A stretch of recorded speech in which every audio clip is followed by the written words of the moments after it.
Hey there guys, how's it going? Welcome back, it's been a little while. Today I'm going to talk to you about a card and a game that I don't think I've ever actually mentioned on this channel before. The game is called Boy Crazy. So Boy Crazy was one of those games that was only ever meant to be a one-shot. It had one set release and then it was done. It was released in the year 2000 by the company Decipher, who are pretty well known amongst card game collectors and especially players of dead games, because they produced the Lord of the Rings TCG, Star Trek and the original Star Wars TCG, all of which are still really popular today. So Boy Crazy is probably the least collected and is definitely the least played of their games currently. Obviously the year 2000 was right in the initial hype of Pokemon's worldwide release, so a lot more games were being marketed towards younger audiences. Decipher decided to jump on this and also market towards a predominantly female audience, which wasn't being done with a lot of other games. The idea of the game was fairly simple, so each card featured a different boy. It listed his name, age, had a photo of him, and some of his different hobbies and interests. You took some cards, you laid them out in front of you, you decided which boy you would most like to date, and then all of your friends decided amongst themselves whether they thought you should date that boy or whether you would be dating another boy in the pile.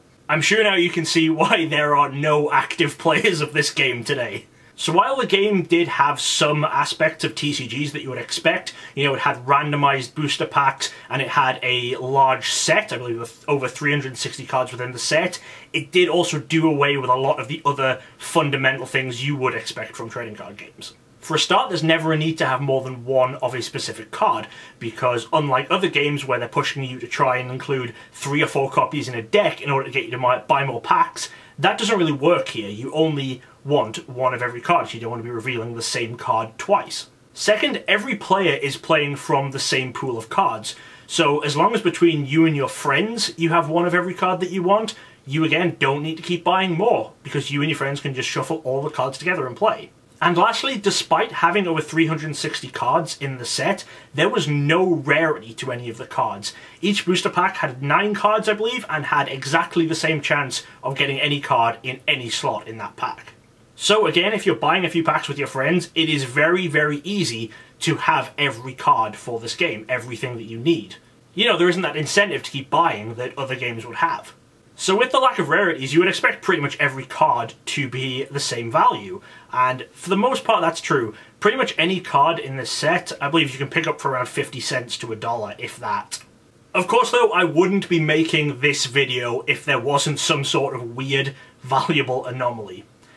And in this game, that anomaly is card number 154, Jason from Colorado. So when a card like this is a lot more expensive than any other card in the set, you have to start looking at why. Obviously, first thing you'd think is, oh, maybe there's a misprint on the card, and there was another version released. Nope, no misprint on the card. Well, was it intended to be at the same rarity as the rest of the set, and actually ended up being way, way rarer? No, it is exactly the same rarity as every other card in the set. Yet the value of this single card is into the 3 figures, hundreds of times more than what any other card in the set is worth. So why is that? Well, it's to do with the person on the card. It is to do with Jason himself. You see, when they were making this game, they didn't just get random stock photos of male models and make up things about them. They actually interviewed these boys. They got their list of interest and, you know, what they look for in a girl and everything. So these are real people that are on these cards. Obviously, this game was printed 20 years ago, so most of these guys are in their 30s, maybe even the early 40s now. I imagine for the vast majority of them, this was just something random they did when they were younger, and they don't really like talking about it.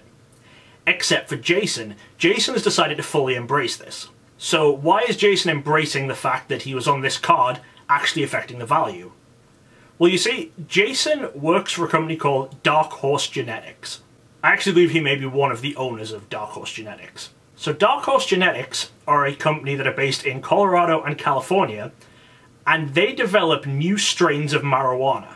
And their business is in selling the seeds for these new strains that they've developed. One of the things that the company does to promote themselves is they do a live webcast. They have a YouTube channel, you know, they go live every couple of weeks it looks like, and they talk about what they're developing, stuff like that. And I promise you all of these pieces of information are going to come together in a moment. So just over a year ago, on December 17th, 2020, they were doing one of these live streams, and Jason actually showed off his card live on stream, and was talking about the fact that he had been in this game 20 years ago. Jason then states in the live stream that he wants to make these cards hot. He wants them to be known on the market. And he says if anyone gets a copy of his card and mails it to him, they get free marijuana seeds for life from his company. Obviously, the popularity of this card explodes. Now, I do wish I knew about this story as it was happening so I could track eBay sales and, look at them in real time. I did read about this in a news article which quoted some prices, but as I'm sure we all know, news articles are really, really bad at quoting sale prices as opposed to list prices. But I did find this one image from Reddit which shows the card in an active bid from eBay going for close to $1,000. Now, prices on sealed boosters and boxes of Boy Crazy are also way up from this time last year, but some of that can still be just attributed to the huge growth that trading cards and collectibles have seen generally over the last year. Basically, sealed boxes of anything trading card related are a hot commodity and are going up. But if you look at the listings, you'll see that they have, Boy Crazy booster box, Jason Colorado, ? The same way that Pokemon boxes will say, oh, Charizard, ? In the title of the eBay listing to try and get more attention. Now, obviously, different cards from different games will always spike, they'll fall, interest will grow, interest will drop, whatever. But this card is in a really, really unique situation. So for pretty much any other trading card, the value lies fully in what people will pay for it. It's this perceived value that collectors are putting on it. It's not actually tied to anything. But this card is. The value of this card is directly connected to something not at all related to the trading card hobby. It is related to this company and the value of a lifetime supply of marijuana seeds from them. So while for things like Charizard or Black Lotus, you can argue and say, oh, well, it's a piece of cardboard, it's not really worth that, you're putting that price on it, it's worth what someone will pay, whatever. With Jason Colorado, you can literally say, I will be getting this value of seeds per month for the rest of my life if I obtain this card and send it into Jason.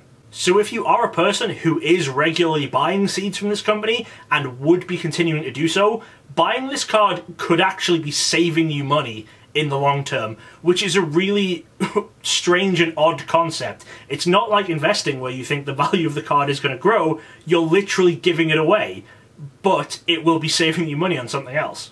It's taken a little while for the news to go around, but Jason's marketing strategy actually has kind of worked. There's now a lot of trading card collectors talking about this random nothing card and about this guy's marijuana company when previously they would never have thought to.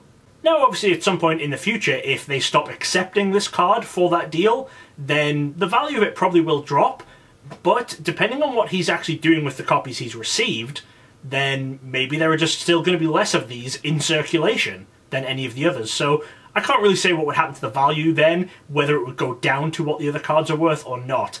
People also just like a story, so people will probably still always be willing to pay more for this card because of the story behind it. One more interesting thing is, as I said, this was a 360 plus card set.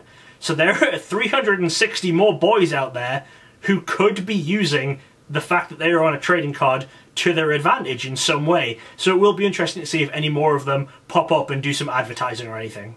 So that is it from me for today. Just want to tell you guys about this really weird card and weird situation that I only just became aware of. Let me know in the comments if you guys did actually hear about this earlier than this video.